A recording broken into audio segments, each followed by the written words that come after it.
Après une saison catastrophique qui se termine par une 8ème place sans Coupe d'Europe, l'OM a su taper un grand coup cet été en réalisant un mercato de folie, avec notamment la venue d'un des coachs les plus inspirants du 21e siècle, Mister Roberto De Zerbi. Il est notamment décrit par Pep Guardiola comme l'un des entraîneurs les plus influents des 20 dernières années. On va pas se mentir, Roberto De Zerbi c'est un maître tacticien qu'on voyait tous rejoindre un top club européen cet été. Dans cette vidéo, on va essayer de répondre à la question suivante: est-ce que le coach italien va réussir à ramener l'OM au sommet du championnat de France? Et oui la famille, même en tant que supporter parisien, je me devais de réaliser une analyse tactique de Roberto De Zerbi parce que c'est tout simplement un des coachs qui m'a fait le plus kiffer le football sur les dernières saisons, notamment avec son Brighton pendant 2 années. J'ai d'ailleurs eu la chance de déjà le voir entraîner avec son équipe anglaise quand je vivais en Angleterre et c'était franchement incroyable. On est donc parti pour cette analyse complète, j'espère que vous allez passer un bon moment. Si c'est le cas et que vous voulez tout simplement récompenser le travail, merci de mettre un petit pouce bleu et de me donner tout simplement votre avis dans les commentaires. On vient de passer les 35 000 abonnés, merci à tous, vous me régalez.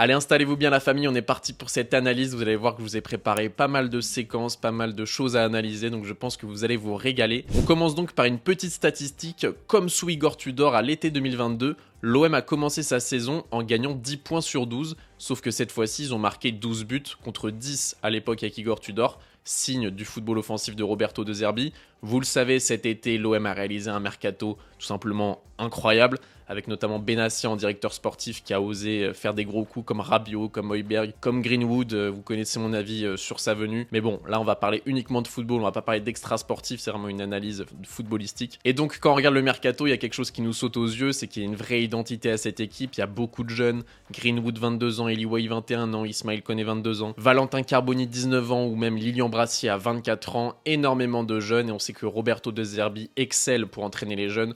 On l'a vu par exemple avec Maxime Lopez à Sassuolo, on l'a vu avec Mudryk au Shakhtar Donetsk, ou alors avec des joueurs comme Caicedo, ou alors Ferguson à Brighton. Franchement, ça manque pas d'exemple, Roberto De Zerbi est excellent pour faire progresser les jeunes joueurs. On attaque donc la tactique de De Zerbi, il y a une citation que j'aime bien qu'il a donnée en conférence de presse à son arrivée à l'OM. Je suis un malade de football, je le vis de manière exagérée, j'essaye de jouer avec courage mais aussi avec sérieux. Et je trouve que c'est une citation qui résume bien le style de jeu de Roberto De Zerbi, un football qu'on peut qualifier de presque caricatural. Donc De Zerbi, rapidement pour ceux qui ne le connaissent pas, c'est un coach qui a entraîné Palerme, Benevento, Sassuolo, le Shakhtar et Brighton à chaque fois en première division. Et donc les fondamentaux de Roberto De Zerbi, on peut les noter en 3 points. Le premier, c'est de garder le ballon. On va le voir avec les statistiques de possession après, mais voilà, c'est un coach qui veut absolument le ballon. Il le dit lui-même, plus t'as le ballon, moins t'as de chances de concéder de but. Le second pilier, c'est d'être le protagoniste principal sur le terrain, c'est-à-dire d'être l'acteur principal. Son équipe doit jouer vraiment le premier rôle du match. Et l'équipe en face doit subir, doit un petit peu essayer de faire ce qu'ils peuvent. Mais lui, en tout cas, il veut que son équipe dicte le tempo du match. Et ça, c'est vraiment très important dans sa stratégie. Et le dernier pilier de sa vision du jeu, de sa vision du football, c'est qu'il veut toujours vendre du rêve à ses supporters, toujours travailler en vendant du rêve, en transmettant la passion aux supporters. Et ça, forcément, ça fait kiffer. La première stratégie de Roberto De Zerbi quand son équipe a le ballon, c'est d'attirer un maximum l'adversaire, d'attirer le pressing adverse sur sa ligne défensive. Donc vous allez voir par la suite, par des séquences de jeu, il essaye vraiment d'attirer au maximum le pressing adverse afin de briser la ligne d'attaque et la ligne du milieu de terrain adverse afin de libérer un maximum de joueurs offensifs et de pouvoir attaquer fortement la surface de réparation adverse. Et donc la stratégie de Roberto De Zerbi pour attirer l'adversaire, c'est forcément de redoubler les passes en défense. Donc vous allez voir qu'en termes de pourcentage de passes réussies, Marseille est deuxième en Ligue 1 au moment où je tourne cette vidéo avec 89%, juste derrière le PSG que c'est 91%.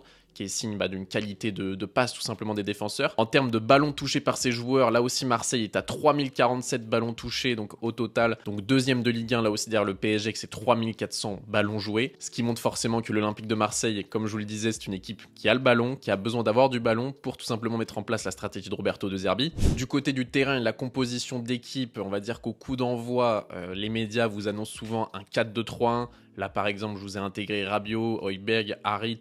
Voilà, une très belle équipe, rien à voir avec la saison dernière, avec des joueurs qui ont bien progressé comme Harit et Luis Enrique, on y reviendra par la suite. Mais quand on est en match, ça ressemble plutôt à ça, à un 3-2-2-3, ou alors on peut dire un 3-2-5 également, vous allez voir après par des clips vidéo. Mais voilà, ça ressemble pas du tout à un 4-2-3-1 la plupart du temps, notamment quand ils ont le ballon. Avec notamment un latéral qui va s'intégrer dans cette défense à 2 pour former une défense à 3. Et un autre latéral qui va rejoindre le milieu de terrain. Donc là, en l'occurrence, Quentin Merlin qui intègre le milieu de terrain. Afin tout simplement de pouvoir créer une box entre Koné, Harit, Højbjerg et Merlin. Et vous allez voir que c'est une des clés de la tactique de Roberto De Zerbi. Ce que j'aime beaucoup avec RBZ, c'est que ses attaques placées ressemblent à des contre-attaques. Ça, c'est vraiment une des phrases les plus importantes de cette vidéo. Je pense que vous devez vraiment la retenir. Ces attaques placées ressemblent à des contre-attaques. Si vous coupez les actions ou les buts de Roberto De Zerbi seulement sur la fin des actions, on a l'impression que c'est des contre-attaques parce qu'il arrive soit en supériorité numérique dans la surface adverse, soit tout simplement à 5 contre 5. Mais on a l'impression que c'est vraiment des attaques rapides. Mais en fait, ça s'explique par le fait qu'il va attirer l'adversaire au maximum. Là, on peut le voir par exemple sur le but de Greenwood face à Brest, qui est un des buts qui résume le mieux le jeu de Roberto De Zerbi. On est donc en 3-2-5, comme vous pouvez le voir. Là, on attire l'adversaire, on redouble de passes avec les milieux de terrain. Les deux milieux de terrain sont toujours très très proches afin de combiner tous les deux. Là, on est donc avec Rouli au gardien de but et vous allez voir que grâce au fait que les milieux de terrain décrochent, il y a un espace qui s'ouvre pour Luis Enrique. Luis Enrique est touché, il peut dévier sur Harit grâce à cette box avec ces deux milieux offensifs que je vous ai présentés avant. Ça va chercher Greenwood afin de toujours trouver le 1 contre 1 sur le côté. Et Greenwood qui peut terminer grâce à sa qualité de finition et de percussion. Ça, c'est un des buts les plus Roberto De Zerbiesque qu'on peut dire de l'Olympique de Marseille cette saison. Il y a tout. Il y a la combinaison avec les milieux de terrain et les défenseurs, le redoublement de passes. Et il y a cette stratégie de box qui a été créée là, ces 4 joueurs au milieu de terrain qui permettent de libérer l'espace aux deux milieux offensifs, Luis Enrique et Amin Harit. Là par exemple également, si je vous mets cette image, je vous avais dit ces attaques placées ressemblent à des contre-attaques. Bah là encore on est sur une attaque placée, mais quand vous voyez ce screen, on a l'impression que c'est une contre-attaque. Vous avez 4 joueurs de l'OM pour 5 joueurs de Brest. On a l'impression vraiment que on est sur une contre-attaque, mais non, c'est bien une attaque placée. Et ça prouve vraiment que Roberto De Zerbi arrive tout simplement à casser le bloc adverse, à couper les lignes pour créer des joueurs qui arrivent à se projeter et arriver en supériorité numérique ou quasiment en égalité numérique pour créer le danger, un danger maximal dans la surface de réparation adverse. Et je peux également vous montrer d'autres actions face à Brest par exemple, où l'OM arrive en supériorité numérique, où on a l'impression que c'est vraiment des contre-attaques alors qu'on part vraiment de possession très très basse. Et donc Brest a été un petit peu naïf, s'est jeté dans la gueule de loup, ce qui permet de libérer des espaces pour les joueurs excentrés Luis Enrique et Mason Greenwood. Là on passe désormais sur des analyses de jeu face au Stade de Reims de l'Olympique de Marseille, donc match nul 2 buts partout. Donc là vous voyez qu'on part sur une possession à 3 derrière comme je vous l'expliquais, Balerdi, Murillo, Brassier. Vous voyez donc que les deux latéraux ne jouent pas du tout au même poste. En l'occurrence, là, tu avais Højbjerg et Kondogbia qui venaient dans le milieu de terrain, ce qui permet à Merlin de pouvoir jouer sur le côté gauche, d'être libéré et donc de jouer un petit peu piston. Et donc Murillo, lui qui est latéral droit, s'incorpore dans cette défense à 3. Quant à Merlin, lui, va vraiment occuper le couloir gauche. Donc Luis Enrique et Amin Harit viennent intérieur dans le demi-espace de jeu entre la ligne de défense et la ligne de milieu de terrain, ce qui permet de former toujours ce carré, cette box entre Højbjerg, Kondogbia, Luis Enrique et Amin Harit, ce qui permet de combiner un maximum. Et donc Greenwood, Merlin sur les côtés, Wai devant. Et donc vous avez 5 joueurs dans les 5 couloirs de jeu. Ça commence par Merlin, Luis Enrique, Wai, Harit et Greenwood. Vous retrouvez toujours ces 5 joueurs pour attaquer, un dans chaque espace de jeu, ce qui permet de combiner un maximum. Et donc ce qui est très intéressant sur ces phases de jeu, c'est que les milieux de terrain Højbjerg et Kondogbia avec Roberto De Zerbi, ce duo de milieux de terrain n'a pas du tout un comportement comme dans les autres équipes. Là dans les autres équipes, Kondogbia et Højbjerg, il y en aurait un des deux qui viendrait s'écarter pour proposer une solution plutôt latérale. Eux, en fait, ils vont rester très très proches, très centrés, ce qui permet en fait d'attirer un maximum de joueurs dans l'axe. Et en fait, ça te libère de l'espace sur le côté pour Murillo et Greenwood en l'occurrence, ce qui permet d'arriver en 2 contre 1 contre le latéral gauche adverse. Ça, c'est une stratégie qui passe forcément par une qualité technique des milieux de terrain au-dessus de la moyenne pour pouvoir conserver le ballon et combiner entre eux dans des espaces très très réduits. Ça passe également par des défenseurs centraux qui sont capables d'aller chercher des passes intéressantes. Et donc à la fin de cette action, tu arrives sur une passe de Murillo pour Harit. Et donc Greenwood et Harit se retrouvent en 2 contre 1 contre le latéral gauche adverse. Donc ça crée un gros décalage. Qu'est-ce qui se passe pour contrer ça? Le milieu de terrain, donc central adverse, va venir se décaler sur le côté pour combler l'espace. Et donc ce milieu de terrain qui s'est écarté, ça te crée un intervalle assez énorme entre les deux milieux centraux du Stade de Reims. Et donc Kondogbia ou alors Højbjerg va pouvoir attaquer l'espace, va pouvoir apporter une supériorité numérique juste en faisant un appel entre les deux milieux centraux adverses, puisque ils ont dû s'écarter pour combler l'espace libre sur le côté qui a été créé via ce décalage de Murillo sur Amin Harit.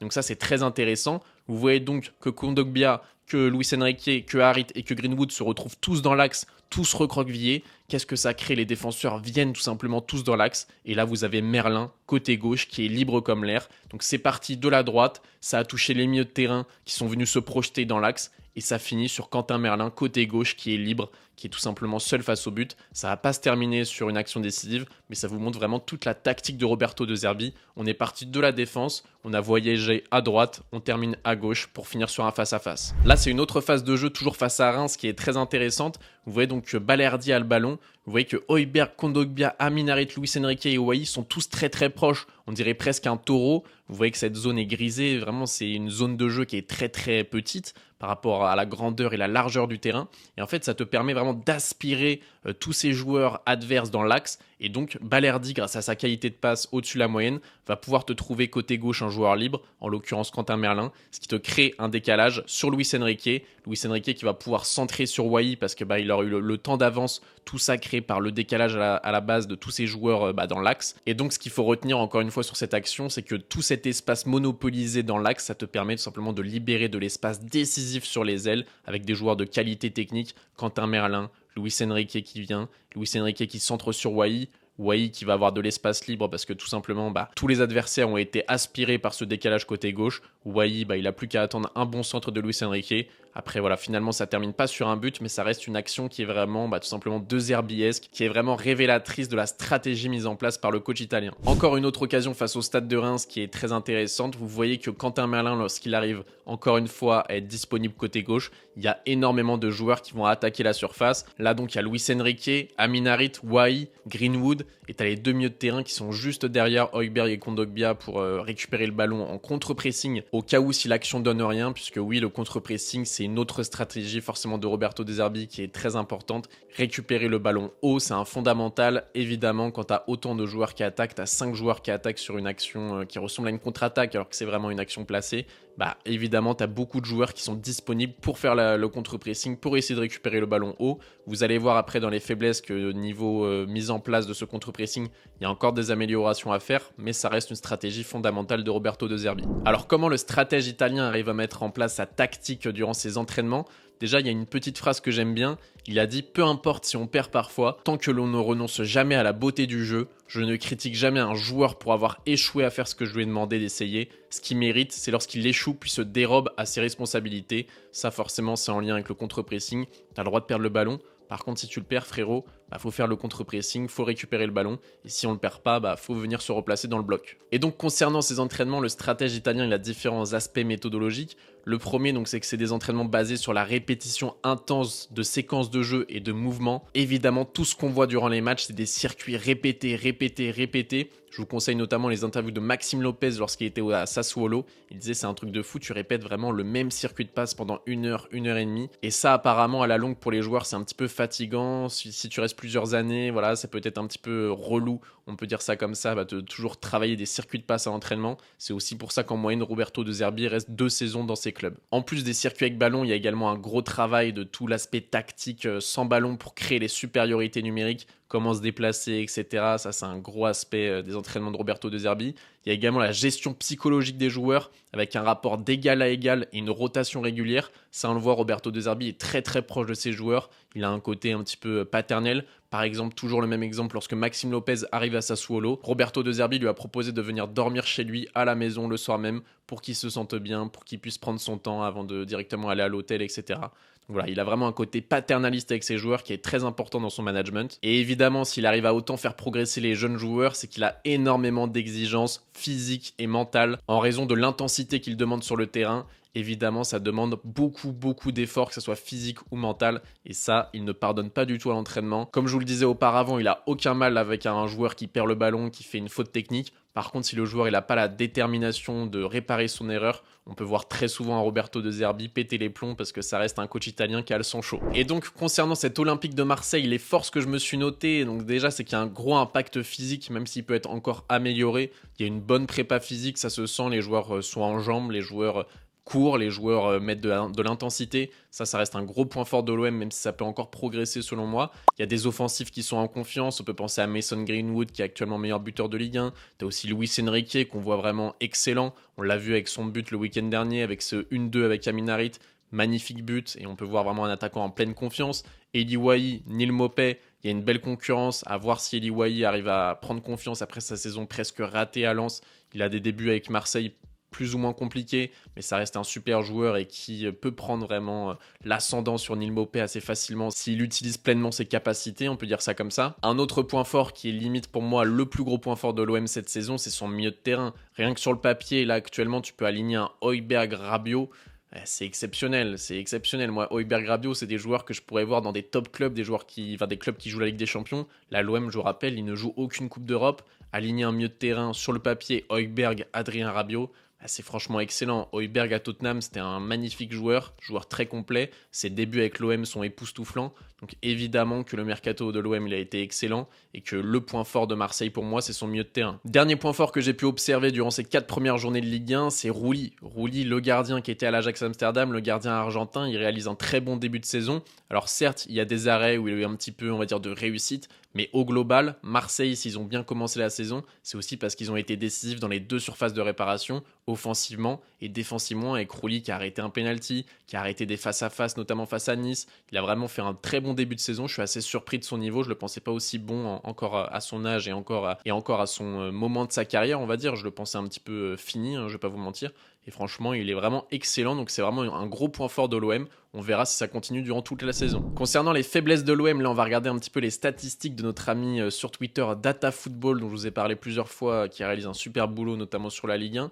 Donc ce qui est intéressant déjà avant d'attaquer les faiblesses, c'est les expected goals. On voit que l'OM est à 6,90. Ils ont marqué 12 buts, donc ils sont vraiment en supériorité, en surefficacité. En même temps, vu les buts qu'ils mettent, il y a des buts qui sont vraiment pas faciles à mettre, donc c'est normal. Mais par contre, en termes de récupération dans les 30 mètres adverses, vous voyez que l'OM n'excelle pas dans le domaine. Ça explique aussi le fait qu'ils ont énormément de possession de balle, mais quand même, ils devraient, avec la stratégie de Roberto De Zerbi, récupérer le ballon plus haut. Et après, pareil pour la possession dans les 30 mètres adverses, j'ai vu beaucoup de gens dire que c'était une faiblesse de l'OM. Moi, je ne suis pas d'accord. Pour moi, c'est pas une faiblesse de l'OM parce que Roberto De Zerbi, c'est le coach qui va te conserver le plus le ballon dans la surface, enfin près de la surface de réparation de son équipe. À Brighton, je me suis noté la statistique, il faisait 1838 passes dans sa propre surface de réparation, donc dans la saison. C'est 300 de plus que la deuxième équipe dans le domaine, Aston Villa, avec 1529, et 800 de plus que la moyenne des formations de Première Ligue, avec 1000 passes en moyenne par saison de Première Ligue dans sa surface de réparation. Donc ça vous montre vraiment que la possession de Roberto De Zerbi est très très basse. D'ailleurs, il y a 52,5% des phases de possession de Brighton qui se faisaient dans sa propre moitié de terrain. Donc voilà, ne croyez pas que c'est une faiblesse de l'OM de jouer bas. C'est une stratégie de Roberto De Zerbi, comme je vous l'ai expliqué durant cette vidéo. Par contre, dans les autres faiblesses, c'est défensivement où je trouve que l'OM a encore un petit peu de mal. Je pense par exemple à des joueurs comme Lilian Brassier, qui a été excellent à Brest, qui pour l'instant est encore en phase d'adaptation à l'Olympique de Marseille. Il a encore un peu de mal à s'y faire. Par exemple, l'OM n'a fait qu'un seul match sans encaisser de but, c'était face à Nice, mais ils ont subi des grosses occasions avec notamment un poteau, Rouli qui te fait des excellents arrêts à 2 ou 3 reprises, notamment en fin de match, il te fait des arrêts vraiment presque miraculeux. Donc voilà, l'OM concède pas mal d'occasions, ça va aussi avec le style de Roberto De Zerbi, mais ça reste une faiblesse. Il y a aussi le fait que ça soit une défense à 3 avec beaucoup de projection des milieux de terrain, ça te fait beaucoup de 1 contre 1 en phase défensive. Ça, en France, on a plutôt l'habitude d'avoir des défenses en 2 contre 1. Tu as un attaquant, tu as toujours 2 défenseurs pour un attaquant, notamment sur les phases de contre-attaque, etc., sur corner. Là, tu as beaucoup de phases en 1 contre 1. Donc quand l'OM joue face à des joueurs très techniques ou très rapides, ça peut créer des brèches et ça crée des accidents. On voit des buts encaissés de cette manière-là. Et le dernier point faible, qui est pour moi le plus gros point faible de Roberto De Zerbi, qui est un petit peu sa kryptonite, c'est que si tu vas pas chercher Roberto De Zerbi, parce que lui, il a une seule stratégie, les amis, c'est d'attirer l'équipe adverse proche de sa surface de réparation pour casser les lignes, comme je vous l'ai dit, et faire des attaques placées qui ressemblent à des contre-attaques. Si tu fais pas ça, Roberto De Zerbi, il est un petit peu piégé. On l'a vu des fois avec Brighton, des défenseurs qui jouent entre eux. Ils font des passes, ils attendent qu'on vienne les presser. Des fois, ça marche parce que les joueurs, ils pètent un plomb. Et là, c'est le moment où ils piquent, tout simplement. Ils attendent vraiment que ça se déploie. Et là, hop, ils y vont. Par contre, si tu viens pas, je peux vous dire que Roberto De Zerbi, il n'a pas de plan B. Il a un plan A, il n'a pas de plan B. Et ça, c'est vraiment ce qui manque à Roberto De Zerbi pour devenir le meilleur coach du monde, selon moi. C'est que il a un plan qui est très très fort, très diabolique. Mais s'il tombe sur une équipe qui parque le bus, ça devient beaucoup plus compliqué pour lui. Il a du mal un petit peu à contourner ça. Donc faudra voir cette saison face à des équipes qui vont jouer à 11 dans leur surface de réparation, voir comment Roberto De Zerbi arrive à se réinventer. On arrive donc sur la dernière partie de cette vidéo. Est-ce que l'OM va pouvoir gagner le championnat cette saison? Est-ce qu'ils sont meilleurs que le Paris Saint-Germain, mon club de cœur? Est-ce qu'ils vont réussir à gagner la Ligue 1? Déjà concernant le calendrier, au moment où je tourne cette vidéo, le mardi 17 septembre, donc ils vont affronter Lyon, Strasbourg, Angers, Montpellier et le PSG dans un mois. Ça sera forcément un gros test cet OM PSG au Vélodrome, voir un petit peu si l'OM a les épaules face à une équipe de Ligue des Champions comme le Paris Saint-Germain qui veut tout simplement tout gagner, gagner tous les trophées. Ça sera très intéressant à voir. En tout cas, pour répondre à cette question, avant de vous donner mon avis, j'ai demandé à mon pote Christophe de la chaîne CM Football, spécialiste marseillais, la meilleure chaîne concernant l'actualité de l'OM. Vous aurez le lien dans la description. N'hésitez pas à aller voir si vous êtes supporter de l'OM. C'est vraiment un super mec. Et je lui ai posé la question, Christophe, est-ce que tu penses que l'OM peut gagner le titre cette saison? Remporter le titre. Écoute, on va pas rêver plus grand tout de suite, mais on va déjà essayer de faire preuve de pragmatisme, d'automatisme pour Roberto De Zerbi qui vient d'arriver. Il y a 11 nouveaux joueurs qui sont arrivés. Ça semble prendre du côté de l'Olympique de Marseille. Le bon début de saison en atteste. Maintenant, il y a des zones d'ombre. Il y a ces latéraux qui ne sont pas forcément une assurance tout risque. Côté Olympique de Marseille, il va y avoir aussi peut-être des blessures cette saison. Maintenant, on a un Roberto De Zerbi qui a dit qu'il voulait faire rêver les supporters, qu'il voulait rêver lui aussi. Cette dimension émotionnelle, elle est importante à Marseille. On sait que l'euphorie peut galvaniser les joueurs. Je pense qu'il faut réellement être humble.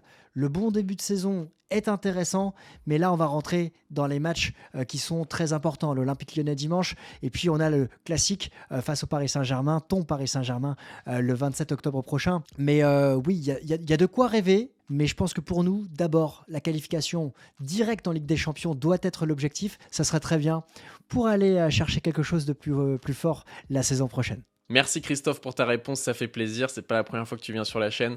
De toute façon, les gars, vous le reverrez durant la saison. On a prévu de faire des trucs ensemble. C'est très intéressant d'avoir l'avis d'un supporter marseillais et je vous le redis, les gars, le lien de sa chaîne est dans la description. Quant à moi, mon avis, c'est que même si Roberto De Zerbi, je l'adore, même si l'OM a réalisé un gros mercato, il y a quand même beaucoup de changements dans cet effectif. Je ne sais pas si tous les joueurs vont réussir à tenir une saison sous Roberto De Zerbi. Il peut y avoir la frustration parce que c'est pas toujours des entraînements très ludiques.